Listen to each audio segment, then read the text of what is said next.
Now, then we get into this issue of global versus local. Well, first thing, interestingly, most of our brothers who follow Hanafi fiqh today, they take local. They're very staunch on local.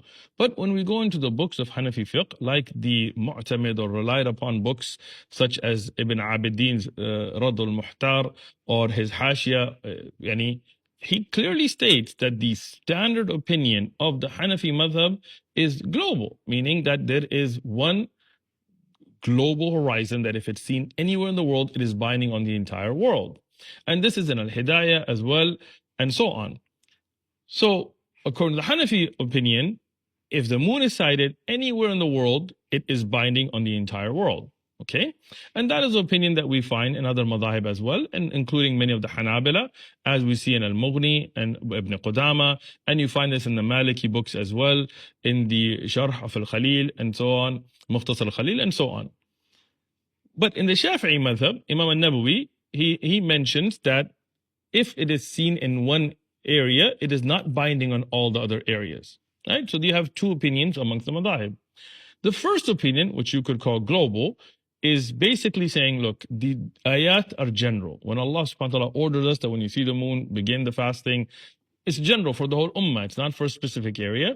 And when the Prophet ﷺ, during his time, when the moon was sighted, it was binding on everybody. So that means it's generally binding on everybody in the ummah.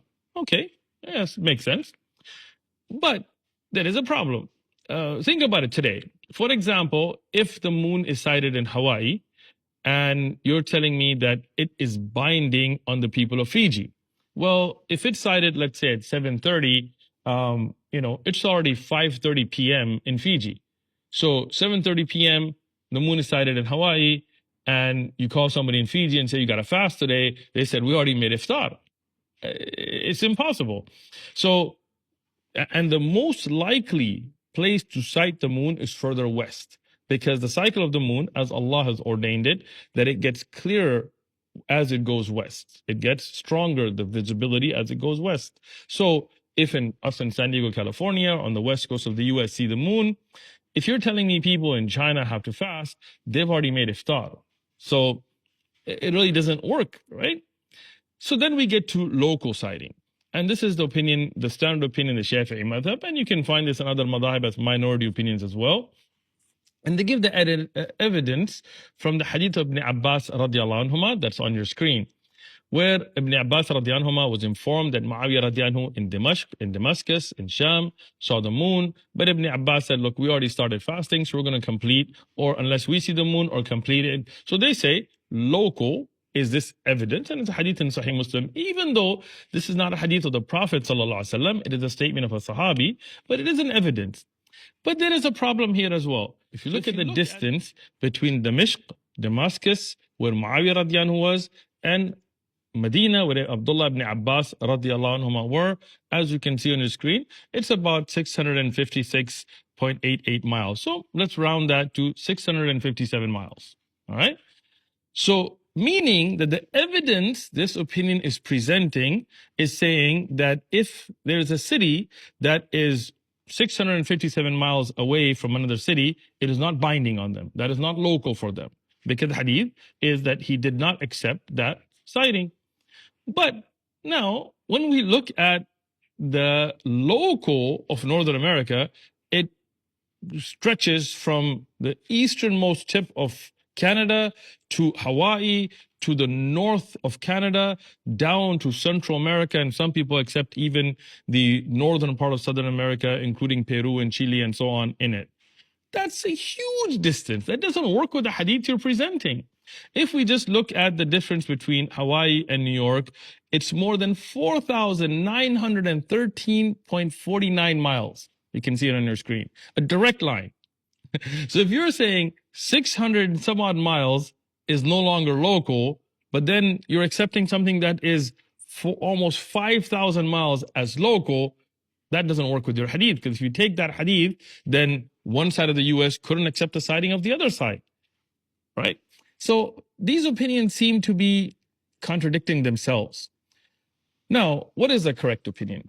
The opinion that I take, and after years of research, I believe is the strongest opinion, is that of Shaykh al-Islam Taqiyuddin ibn Taymiyyah. And Ibn Taymiyyah said this is an opinion within the Hanbali madhab. As he said, بعض الأصحاب الأحمد, يعني some of the companions of Imam Ahmad held this view. So it is an opinion within the Hanbali madhab, which is that wherever the moon is sighted, it is binding to the west of it, but not to the east of it.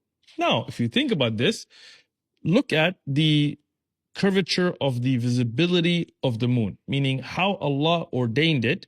The sun rises in the east, sets in the west. The cycle of the moon gets stronger in the west, unlike the sun. And it does not always cross the entire planet. So if it is sighted somewhere, it has to be visible west of it. That's the way Allah made it, right? Even if the people west of it don't see it, but it was there, because if it is sighted, it has to be, right? And look at the models on your screen and you can see what I mean. That if it's sighted anywhere west of it, it will only be more likely to be sighted, but people could miss it. But if the ummah has actually sighted the moon, it has to be binding west of it, but not east of it, because it's very possible that east of it, it would never have been sighted. And this is not something that we're basing on calculations, but rather on how the cycle of the moon works. And the great scholars of Islam, classic scholars like Ibn Taymiyyah, and before him from the companions Imam Ahmad and others, have held this view, that this would be binding west, but not east. Because if you think about the problem we have with global, if somebody in Hawaii sights the moon, how can we bind it on somebody that's already made iftar? Well, this opinion answers that. If you see it in San Diego, Hawaii would be binding, but if you see it in Hawaii, it would not be binding on China or in Pakistan or Saudi or so on, because that's already east. They've already passed that time. Now, if it's sighted in Malaysia, obviously it would be binding on the Middle East and Europe, because the sunset hasn't hit us yet.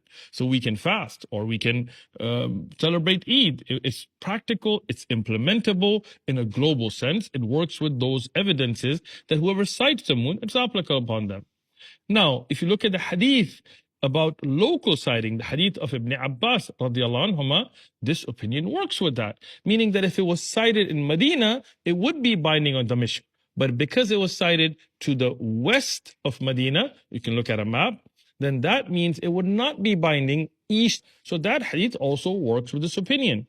So this is the opinion I take, and I believe is clearly the authentic opinion, that if it is sighted anywhere in the world, then those places that have shared horizons, meaning if you share the same horizon, then no doubt it's binding on you.